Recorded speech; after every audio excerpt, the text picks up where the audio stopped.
नमस्ते स्टूडेंट्स।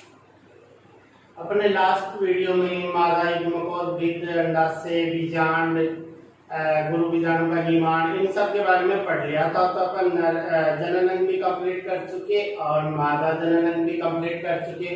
अब देखो आगे का टॉपिक मैं स्टार्ट करने जा रहा हूँ जो इन दोनों से अलग मतलब नया टॉपिक है परागण। देखो इसके बारे में नॉर्मल जानकारी तो अपन पिछले वीडियो में या फिर जैसे चैप्टर शुरू हुआ था अध्याय नंबर 2 उस समय से करते आ रहे हैं जब अपन ने पुष्प की संरचना के बारे में पढ़ा था उस समय। अब देखो दोबारा से मैं डिटेल से पढ़ा देता हूँ कि आज अपन पढ़ेंगे कि परागण किसे कहते हैं, परागण कितने प्रकार का होता है, कौन से पुष्पों में कौन सी परागण की क्रिया होती है, परागण को कौन से कारक जो प्रभावित करते हैं, परागण के लिए कौन से कारकों की आवश्यकता होती है। समझे मेरी बात? इन सब बातों को अपन पढ़ेंगे। अब देखो बात करें कि परागण, एक तो होता है परागकण और एक होता है परागण। देखो परागकण और परागण में क्या डिफरेंस है? देखो आपने पुष्प का डायग्राम तो देख ही लिया था, ये इस प्रकार से जायांग बनाया था।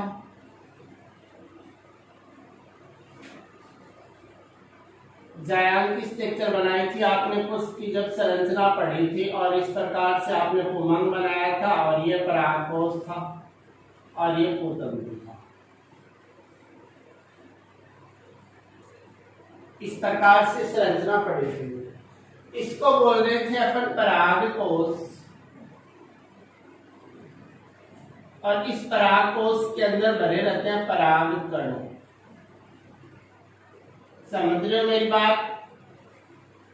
इस पालिनुमा संरचना को परागकोश और इसमें जो कण भरे रहते हैं उन्हें बोलते हैं परागकण। ये वाला जो पार्ट है इसे बोलते हैं वर्तिकाग्र।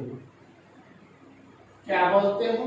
वर्तिकाग्र। अपने को पढ़ना है कि परागकण नहीं परागण पढ़ना है। तो देखो परागण क्या होता है कि जैसे ही ये पराग जो कोश है, ये पराग कोश जब परिपक्व हो जाता है, कि जो पराग कोश है ये पराग कोश जब परिपक्व हो जाता है, तो परिपक्व होने के बाद इसकी ये जो भित्ति है ये टूट जाती है। इस भित्ति के टूटने से ये इसके अंदर जो परागकण भरेंगे, परागकण क्या होंगे?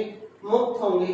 ये परागकण या तो हवा के द्वारा उड़ के जाएं, या फिर जलीय पौधा है तो पानी में तैर के जाए, या फिर या तो हवा के द्वारा जाए या फिर पानी के द्वारा जाए। इनसे भी नहीं जा रहे तो या तो पक्षी के द्वारा जा रहे कि पक्षी वगैरह इन पे बैठते हैं, इनका रस चूसते हैं, उनकी चोंच पे चिपक जाए, वो यहाँ से आगे गिर जाए, या फिर छोटे कीट पतंगे होते हैं, मधुमक्खियां वगैरह होती है, उनकी सहायता से जाए।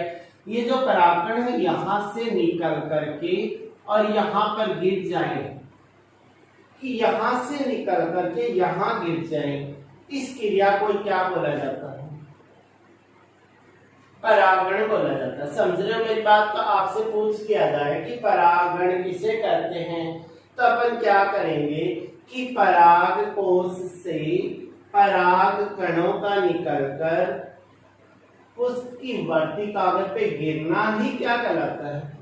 परागण कहलाता है। समझ रहे हो मेरी बात? की परागण किसे कहोगे कि पराग कोश से पराग कणों का निकलकर पुष्प की वर्तिकाग्र पे गिरना ही क्या कहलाता है?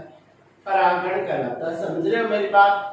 अब देखो ये जो परागण की क्रिया होती है ये या तो वायु के द्वारा हो रही हो, हवा के द्वारा हो रही है, परागण उड़ के जा रहे हो एक स्थान से दूसरे स्थान पर, या फिर ये पानी में बह के जा रहे हो, तैर के जा रहे हो। समझ रहे हो मेरी बात?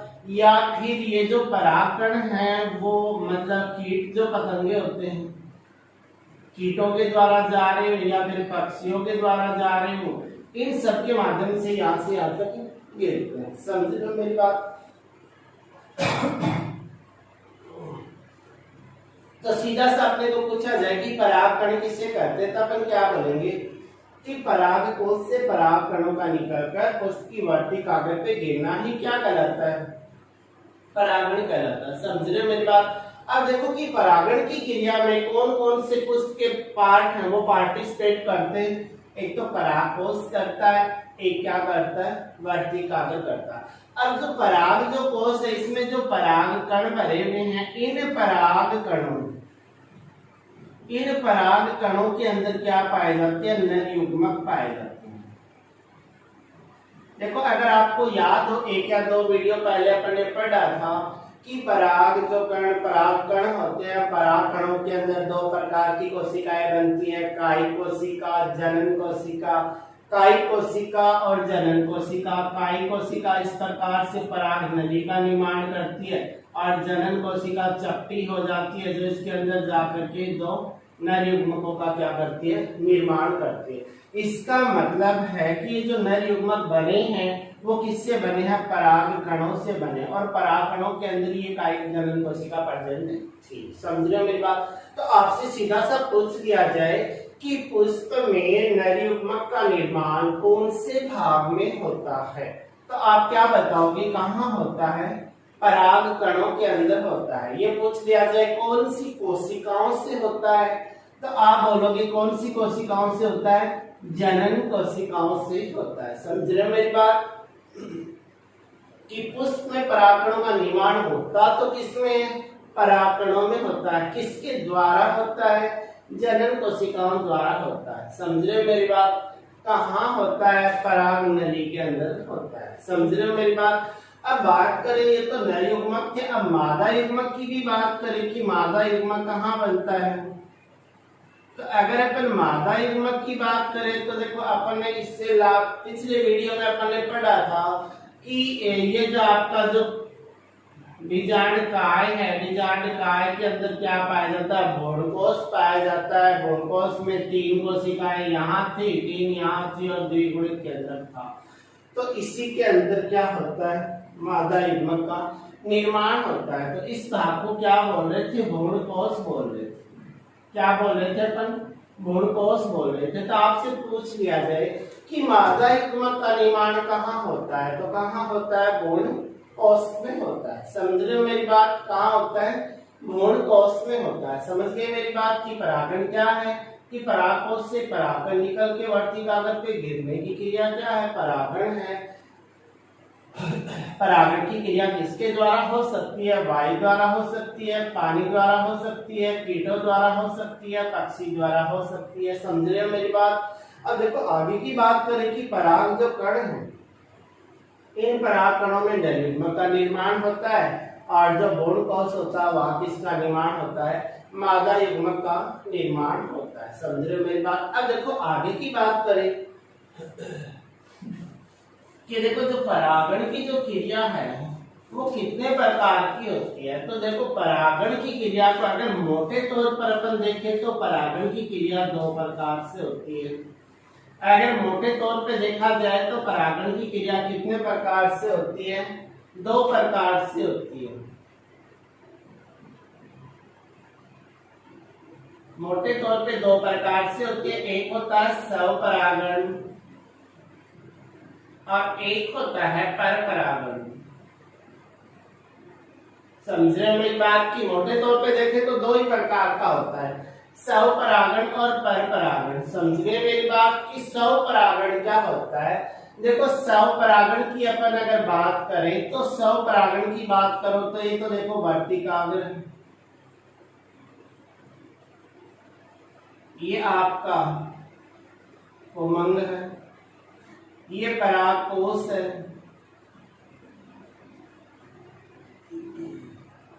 और ये वर्तिकाग्र है।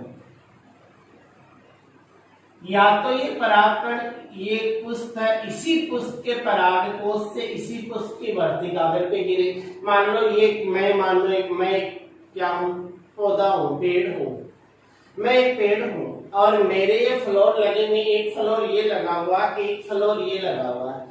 अगर इस फ्लोर के परागकण इसी पुष्प के ये जो पुष्प है इसका मान लो ये परागकोश है, यहाँ से परागकण निकल के इसी पुष्प पे गिर रहे हैं, या तो एक कंडीशन हो सकती है, या फिर मैं एक पौधा हूँ, ये भी मेरा ही फूल है, ये भी मेरा ही फूल है, या इस पुष्प के परागकण निकल के इस पुष्प पे गिर जाए। तो या तो उसी पुष्प के वर्ती कागज पे गिरे या उसी पौधे के किसी दूसरे पुष्प की वर्ती कागज पे गिरी, तो वो क्या कहलाता है? स्वपरागण कहलाता है। ये मान लो कोई एक पौधा है, यहाँ पे एक फ्लोर लगा हुआ है और एक पुष्प यहाँ लगा हुआ है, या तो इस पुष्प के पराग जो कण है इसी पुष्प की वर्ती कागज पे गिरे, या एक पुष्प के परागकण उसी पौधे के कोई दूसरे पुष्प की वर्ती कागज पे गिरे, तो वो क्रिया क्या कहलाती है? स्वपरागण कहलाती है। समझ रहे हो ना मेरी बात?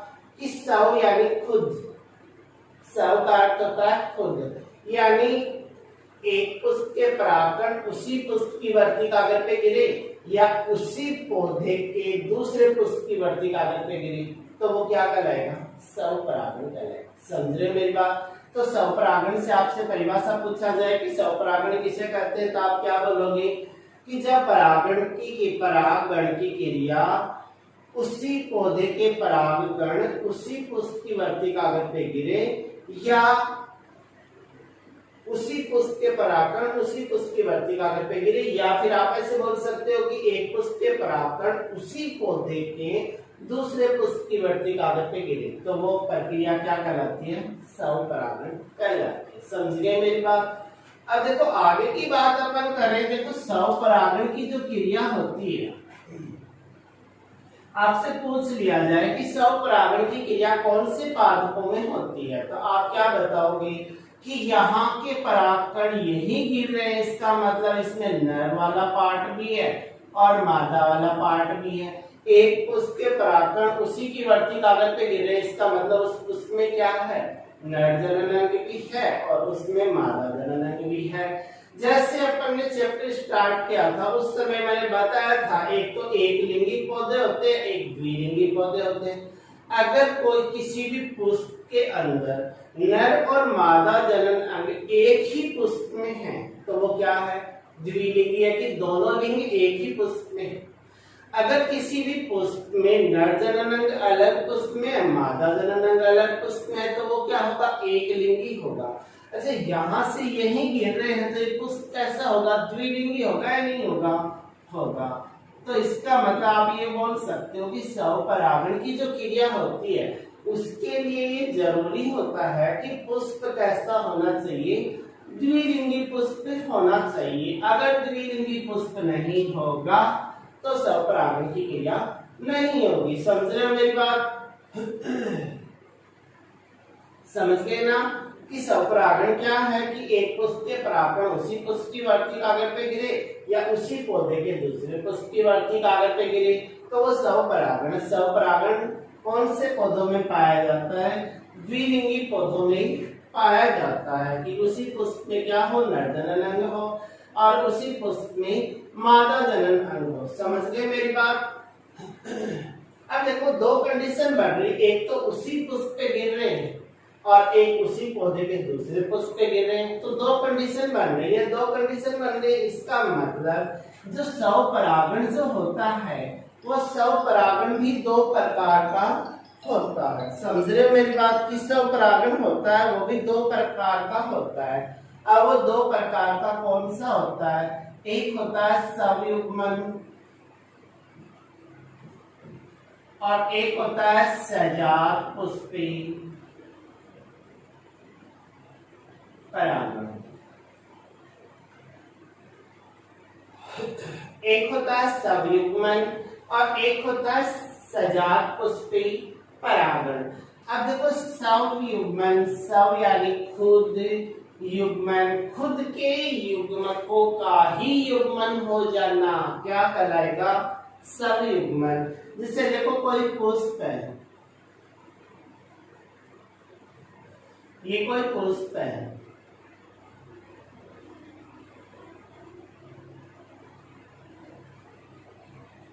इसी पुष्प के इस पराग कोश से परागकण इसी की वर्ती कागज पे गिर रहे हैं, तो मतलब खुद के नर युग्मक का खुद के मादा युग्मक के साथ क्या हो रहा है? संलयन हो रहा है, तो वो क्या है? सवयुग्मन है। समझ गए मेरी बात? तो सवयुग्मन किसे कहेंगे? कि जब एक उस जब किसी पुष्प के परागकण उसी पुष्प की वर्ती कागज पे गिरे तो वो क्रिया क्या कहलाएगी? संयुग्मन कहलाएगी। अब दूसरी कंडीशन मान रही थी कि एक पुष्प के परागकण उसी पौधे के दूसरे की वर्ती कागज पे गिर रहा है तो उसको बोला जाता है सजात पुष्पी परागण। सजात का मतलब अपनी ही जाति के पुष्प के परागण। समझ गए मेरी बात? तो स्वपरागण तो संयुग्मन तो क्या है कि एक पुष्प के परागकण उसी की वर्ती कागज पे गिरे, वो तो संयुग्मन है। सजात पुष्पी की बात करें तो सजात पुष्पी का मतलब होता है कि एक पुष्प के परागकण उसी पौधे के, पौधा वही रहेगा, उसी पौधे के दूसरे पुष्प की वर्ती कागज पे गिरे तो वो क्या कहलाएगा? सजात पुष्पी परागण। समझ गए? अब देखो जो सजात पुष्पी जो परागण है, देखो इस क्रिया के लिए उसी के परागकण उसी पे गिर रहे हैं, इसका मतलब ये पौधा कैसा होना चाहिए? द्विलिंगी होना चाहिए। कैसा होना चाहिए? द्विलिंगी होना चाहिए। अगर द्विलिंगी होगा तो वही खुद के परागकण खुद की वर्ती कागज पे गिरेंगे, वरना नहीं गिरेंगे। समझ रहे मेरी बात? लेकिन ये वाला क्या है कि कुछ पौधे ऐसे भी होते हैं कि एक ही पादप के ऊपर नर पुष्प अलग होता है, मादा पुष्प अलग होता है। अब एक ही पौधा है, उसके नर पुष्प अलग है, मादा अलग है, तो उसी पौधे के नर पुष्प के परागकण उसी पौधे की वर्ती कागज पे भी गिर सकते हैं। इसका मतलब है कि इसके लिए जरूरी नहीं है कि वो द्विलिंगी हो, वो एक लिंगी भी हो सकता है। समझ रहे हो मेरी बात? इसका मतलब अपन ये भी बोल सकते हैं कि जो सजात पुष्पी परागण होता है वो आनुवांशिक रूप से तो क्या होता है? स्वपरागण होता है। आनुवांशिक रूप का मतलब जानते हो क्या?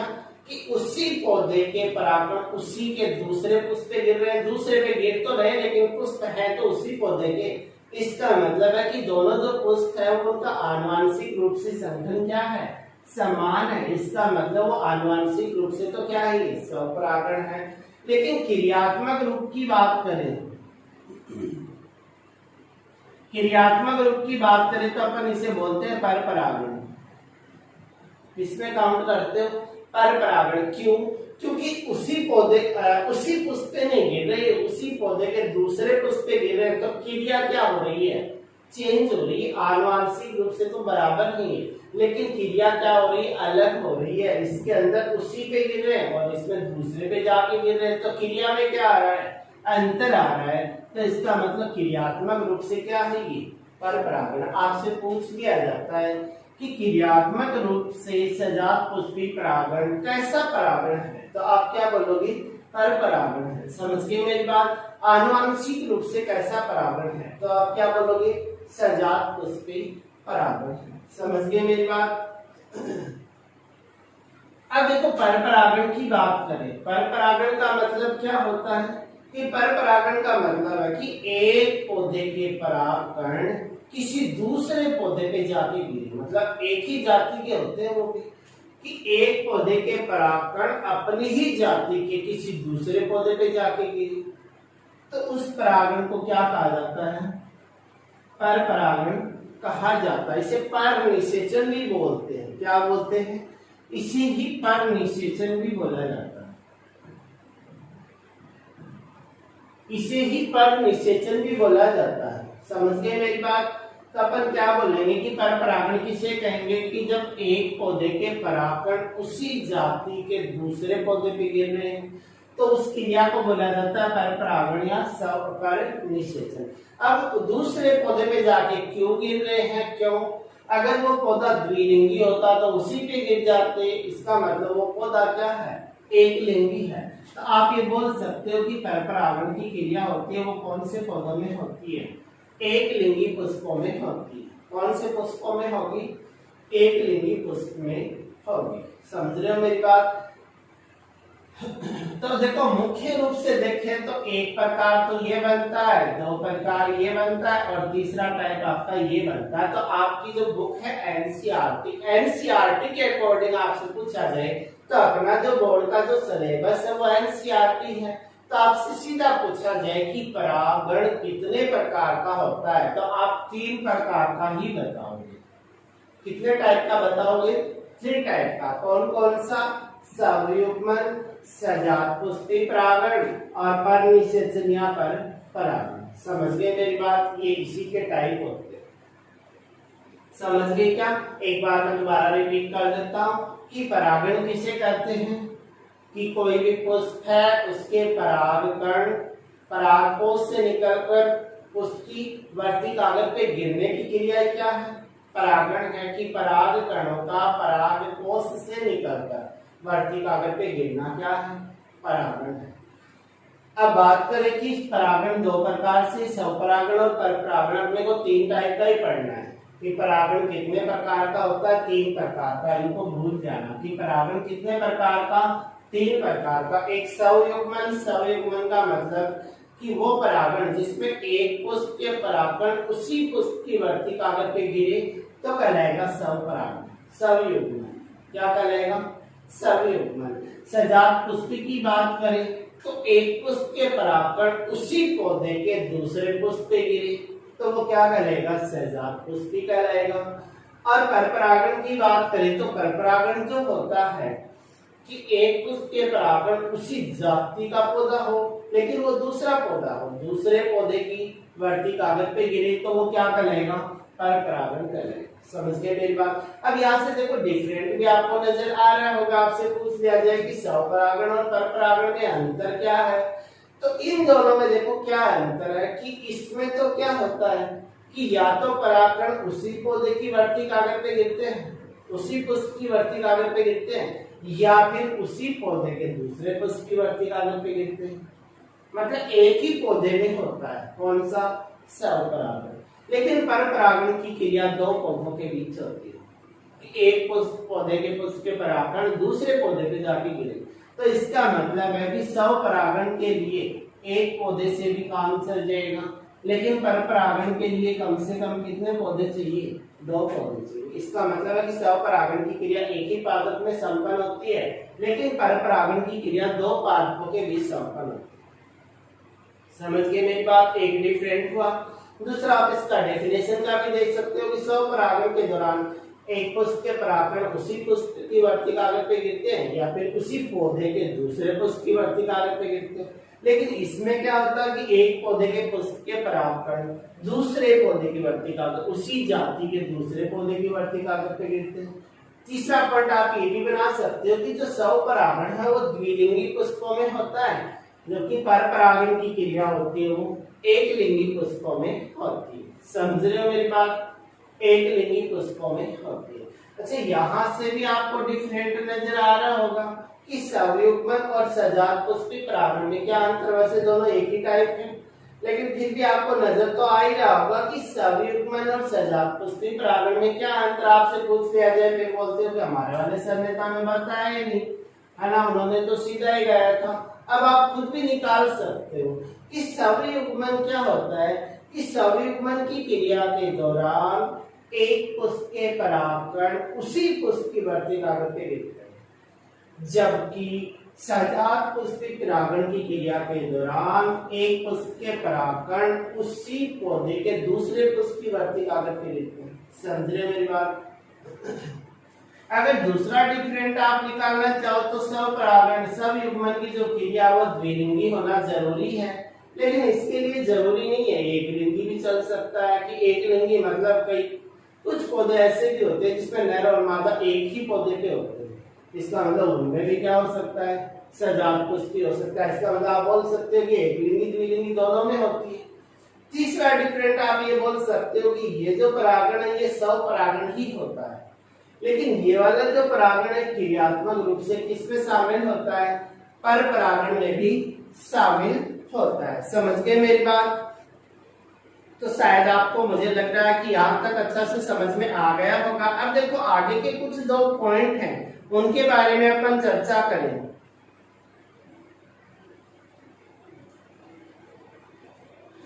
देखो कुछ डेफिनेशंस है, एक या दो तो वो आपसे पूछी जा सकती हैं, तो उनके बारे में भी आपको नॉलेज होना चाहिए।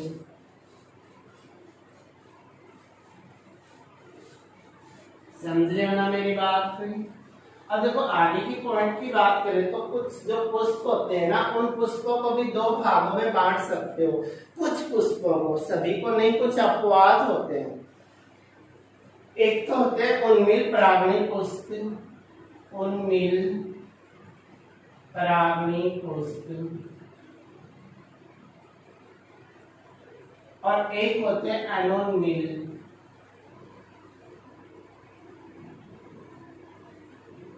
परागणी पुष्प। देखो ये दोनों डेफिनेशन है, दोनों परिभाषाएं काफी इंपॉर्टेंट मानती है कि कुछ पौधों के जो पुष्प होते हैं वो दो प्रकार के परागण दर्शा सकते हैं, कि दो प्रकार के पुष्प हो सकते हैं। एक तो होते हैं उन्मील परागणी पुष्प और एक होते हैं अनोन्मील परागणी पुष्प। देखो उन्मील परागणी पुष्प तो कौन से होते हैं कि ये वो पुष्प होते हैं, इस प्रकार से देखो, ये तो इसकी बढ़ती कागर हो गई। मैं छोटा सा डायग्राम बना रहा हूं, आपको दिखाई दे रहा होगा इस प्रकार से।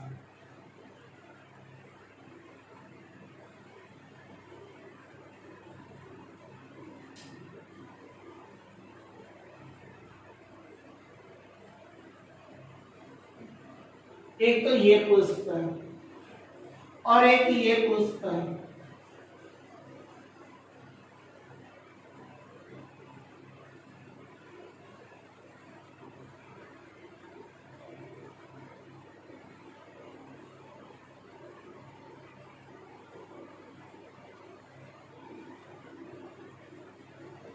इस प्रकार से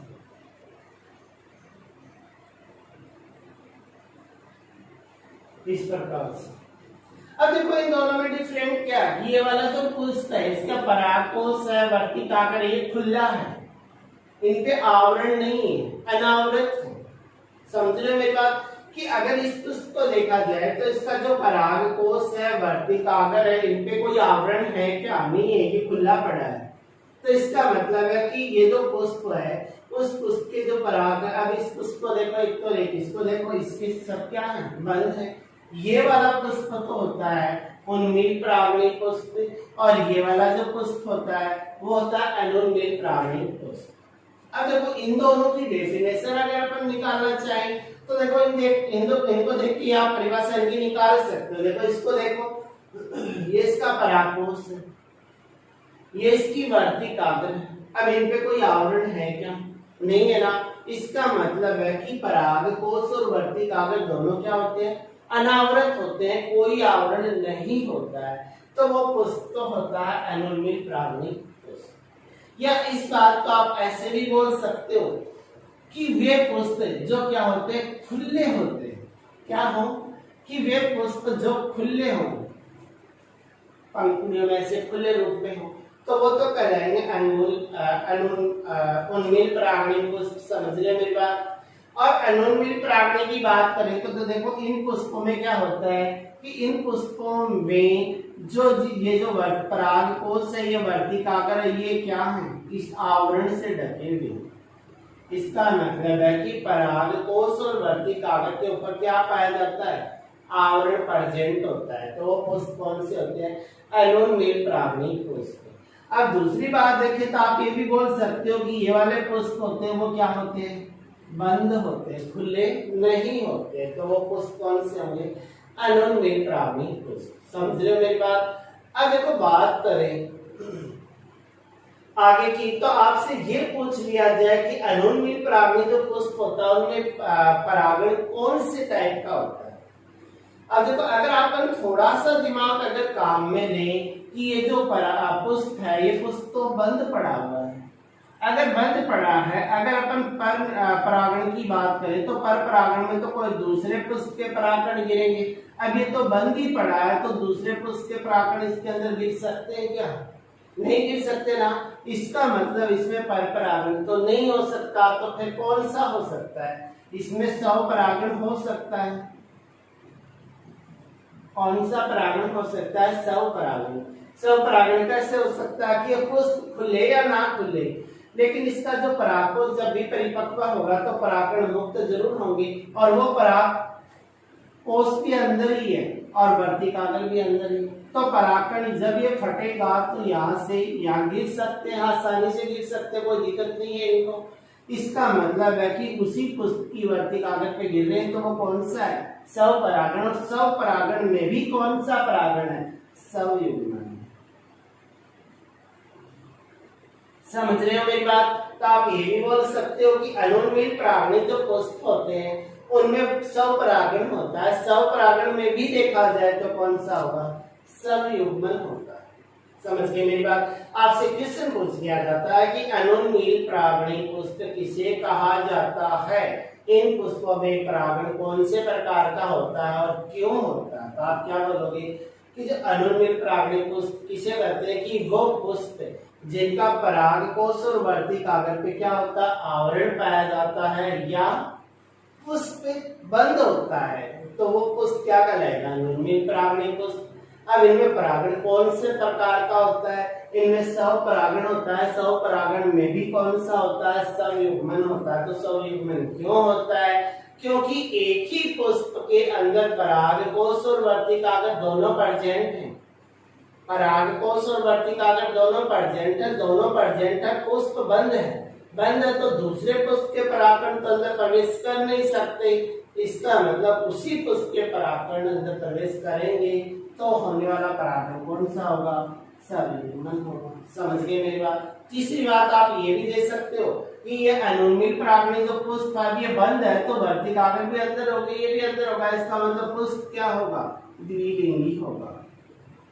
समझ रहे हो मेरी बात? तो पुष्प जो होता है वो कौन से प्रकार का पुष्प होगा? द्विलिंगी पुष्प होगा। समझ रहे हो मेरी बात? तो वो पुष्प कौन सा होगा? अनुन्मील परागणी पुष्प होगा। अब इन दोनों में भी डिफरेंट पूछ लिया जाए कि उन्मील परागणी पुष्प और अनुन्मील परागणी पुष्प दोनों में क्या अंतर है, तो फिर आप क्या अंतर दोगे? देखो दोनों में अंतर ये बनता है कि उन्मील परागणी जो पुष्प हैं उनमें परागकोश और वर्ती कागज पे आवरण नहीं होता है, अर्थात अनावृत होते हैं। इनमें परागकोश और वर्ती कागज के ऊपर आवरण पाया जाता है। दूसरा डिफरेंट देखिए, पुष्प कैसा होता है? खुला होता है, और ये पुष्प क्या होता है? बंद होता है। अब ये बंद है तो इसमें कौन से प्रकार का परागण होगा? स्वयुग्मन प्रकार का होगा। और इसमें परागण की बात करें तो इसमें तो स्वयुग्मन भी हो सकता है कि ये यहाँ से यहाँ गिर जाए, ये भी हो सकता है कि इस पुष्प के ना गिर के दूसरे पुष्प पे गिर जाए, तो सजात पुष्प भी हो सकता है। समझ रहे मेरी बात? तो इसमें स्वयुग्मन भी हो सकता है और सजात पुष्प भी हो सकता है। तो इन दोनों में अपना क्या निकल आता है? अंतर निकल आता है। अब देखो आगे की बात अगर अपन करें तो अपन ने स्वपरागण पढ़ तो लिया, लेकिन स्वपरागण के लिए कुछ कंडीशंस होती है कि कौन से पुष्पों में स्वपरागण होगा और कौन से पुष्पों में स्वपरागण नहीं होगा। तो देखो पहली कंडीशन तो अपनी ये बनती है, पहली कंडीशन तो अपनी ये बनती है कि स्वपरागण जो होता है, स्वपरागण के लिए आवश्यक परिस्थिति अपन देख रहे हैं। तो स्वपरागण के लिए पहली कंडीशन तो यह बनती है कि पुष्प हमेशा कैसा होना चाहिए? द्विलिंगी होना चाहिए। अगर पुष्प द्विलिंगी नहीं है तो स्वपरागण की क्रिया नहीं होगी। अपवाद स्वरूप अपन देख सकते हैं कि कुछ अपवाद पौधे होते हैं जिनमें नर पुष्प अलग होगा, मादा अलग होगा, लेकिन एक ही पौधे पे निकल आते हैं, तो वो एक अपवाद स्वरूप होता है। लेकिन स्वपरागण के लिए जरूरी क्या होता है कि पुष्प कैसा होना चाहिए? द्विलिंगी होना चाहिए। द्विलिंगी का मतलब क्या है कि नर जनन अंग और मादा जनन अंग एक ही पुष्प में होंगे, तो वो पुष्प क्या होगा? द्विलिंगी होगा। समझ रहे हो मेरी बात? अब दूसरी कंडीशन अपन देखें तो स्वपरागण के लिए पुष्प कैसा होना चाहिए? अनुन्मील परागणी पुष्प। कि पुष्प कैसा होना चाहिए? अनुन्मील परागणी पुष्प होना चाहिए। अगर पुष्प अनुन्मील परागणी पुष्प है तो 100% होने वाला परागण क्या होगा? स्वपरागण होगा। क्यों? क्योंकि अनुन्मील परागणी में क्या होता है कि नर और मादा एक ही पुष्प में है, लेकिन वो पुष्प क्या है? बंद है। बंद है तो दूसरे पुष्प के तो गिर नहीं सकते। इसका मतलब है कि अनुन्मील परागणी में भी क्या होगा? स्वपरागण होगा। समझ रहे हो मेरी बात। तीसरी बात ये है कि समकाल पक्वता। समकाल पक्वता का मतलब ये है कि आपका जो नर वाला पराग कोष है, एक तो है पराग कोष और एक है वर्तिकाग्र। पराग कोष और वर्तिकाग्र दोनों में परिपक्वन होगा तभी तो परागण की क्रिया होगी। तो पराग कोष और वर्तिकाग्र दोनों एक साथ ही क्या होने चाहिए, परिपक्व होने चाहिए। अगर दोनों एक साथ परिपक्व होंगे तो ये परागण आसानी से वर्तिकाग्र पे गिर सकते हैं। इसका मतलब दोनों की परिपक्वता में क्या होनी चाहिए, समानता होनी चाहिए, तो ही स्वपरागण होगा, वरना नहीं होगा। समझ रहे हो मेरी बात। अब आगे की जो बात है अपना समय फिनिश हो चुका है, आगे का टॉपिक अपन कल शुरू करेंगे। Okay bye.